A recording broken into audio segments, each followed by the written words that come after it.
20 तारखेला काय आहे? समस्त ब्रह्मांडाचं नायकत्व सांभाळणाऱ्या स्वामी समर्थ महाराजांचा प्रकट दिन सोहळा.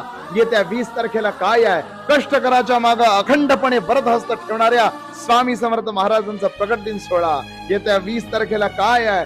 हम गया नहीं जिंदा है ही भक्तांना प्रचिती देणाऱ्या भक्त वत्सल भक्ताभिमानी स्वामी समर्थ महाराजांचा प्रकट दिन सोहळा. येत्या 20 तारखेला काय आहे? कष्टकऱ्याच्या मागे अविरत उभारणाऱ्या स्वामी समर्थ महाराजांचा प्रकट दिन सोहळा. भक्तांनो, येत्या 20 तारखेला आपल्या स्वामी समर्थ महाराजांचा प्रकट दिन उत्सव येतोय. आपल्या घरात जणू एक लग्न आहे, आपल्या घरात जणू आनंदाची लहर आहे, आपल्या घरात जणू आनंद उत्सव आहे. अशा पद्धतीने तो साजरा केला. भक्तांच्या मागे वरदहस्त ठेवणाऱ्या भक्ताभिमानी भक्तवत्सल स्वामी समर्थ महाराजांचा प्रकट दिन सोहळा म्हणजे आपल्यासाठी एक शाश्वत सण आहे, हे लक्षात ठेवा भक्तांनो. आणि त्याच पद्धतीने स्वामींचा प्रकट दिन उत्सव साजरा करा. श्री स्वामी समर्थ. जय जय स्वामी.